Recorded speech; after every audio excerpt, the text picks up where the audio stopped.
Hello, my wonderful viewers, and welcome to welcome to the very first episode of Betty Adams Announces. And I announce this with a giddy fangirl squeal and a warm glow that I had thought died until our main Mando Din Djarin fanned it back to life. I am talking about hope. I am actually willing to open up my heart and put my feels on the line before this show airs. Now, I see this show going one of two ways. If it meets expectations, there's two good ways it could go. One, this is just an A-team in space. Two, might be a little darker, but would be far more satisfying from a storytelling perspective. Okay, enough with the hippy-dippy rainbows and kittens talk. Let's take a good long look at that beautiful logo. Look at it! Rust, bloodstains, broken, abandoned, marks that somehow mimic the red faces that the 501st put on their helmets. That logo doesn't want you to forget that Season 7 of the Clone Wars broke your heart. That logo doesn't want you to forget that this story is being told in a universe that starts darker during the time frame that the show's going on. Let's review a few points. The entire concept behind the clone army was to create a human being with no family but the army, no loyalty but to the army, with no existence but the army, to hold these children in a prison until they were 10 years old and then send them out as soldiers. There they would spend 4 years dying by the millions. Rex wasn't even of legal driving age when he had to make the choice of his brothers or Ahsoka. Most of those boys who died wouldn't have been able to get in to see the Star Wars movie without a parent present. Then, the end of the war snatched away the only existence that these boys had ever known. But at least they had their brothers. At least they had their survival experience to fall back on. But some of them didn't. Just months before the end of the war, the Republic ordered an additional clone. I won't remind you of the number, because statistics don't matter. 1 million deaths is just a statistic. One is a tragedy. We are only going to look at one clone. Let's call him Rift, CT 18,147. When the war ended, he would have been just a few weeks out of his being decanted from his pod. He was old enough to hear and understand what the Kaminoans said, though. He heard them talk about the end of the war, about the fall of the Republic. He heard them say that the Empire was not honoring the Republic's debts. He heard them wonder how they were going to dispose of all the clones who were too young to be sold as mercenaries. What is going to happen to little Rift as he runs along his training? Will he and his thousands upon thousands of brothers be neatly and cleanly disposed of? Will the Kaminoans cut their losses and sell them to the highest bidder?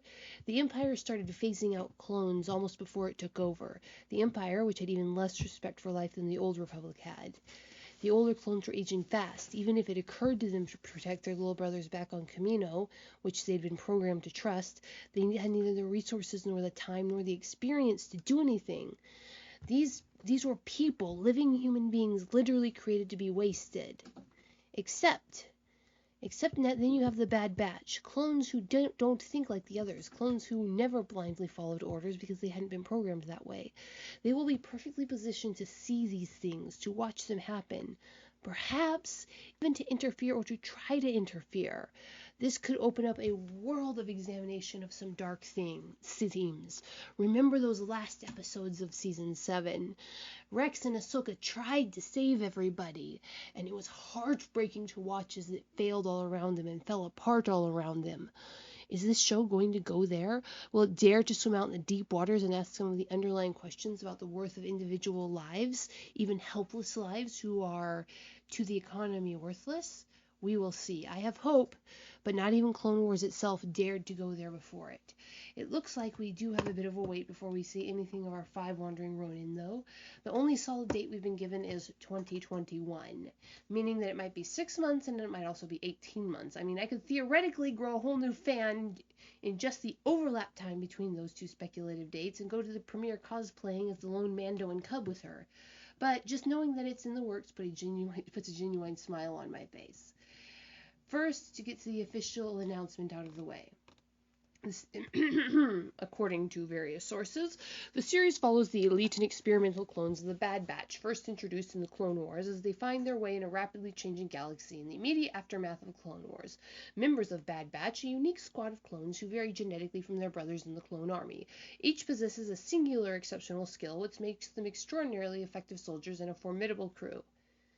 Unquote, like I said, this sounds like an A-Team type show, and it might be, but how deep are they going to change it? Are we looking at Hogan's Heroes? Are we looking at the A-Team? Or are we looking at something deeper? Alright, requote. In the post-Clone Wars era, they will take on daring mercenary missions as they struggle to stay afloat and find new purpose. Giving new and existing fans the final chapter of Star Wars The Clone Wars has been our honor at Disney+, and we are overjoyed by the global response to this landmark series, says Agnes Chu, Senior Vice President, Content, Disney+. While The Clone Wars may have come to its conclusion, our partnership with the groundbreaking storytellers and artists at Lucasfilm's Animation is only beginning. We are thrilled to bring Dave Filoni's vision to life through the next adventures of the Bad Batch. Like I said, most of the fandom was expecting this from the moment that Echo left the main force of the Grand Army of the Republic to join the Bad Batch. When the boys made no appearance in the final episodes, we weren't paying too much attention to it. But where are they was a question in the back of every fan's mind. There's no doubt in my head that Disney had the show in the wings from before the time that Season 7 dropped. In fact, Season 7's dropping might have been, in part, to prepare the way for this show. And with all the actors locked inside now, it's the perfect time to launch an animated series. Hopefully, we'll find out before 18 months have gone by. I really don't want to have to grow my own baby Yoda to get through this. So, what do you think, my wonderful viewers? What Bad Batch will the Bad Batch dare to peek into the shadowy places where Little Rift waits for his fate? Or will it be another fun A-style romp that trips lightly past this dangling plot thread? Leave a like if you like these updates, and leave a comment if you can think of anything else you want the show to address. Check out my Teespring store for some weird human merch, and hit that subscribe button. Peace out, my wonderful viewers.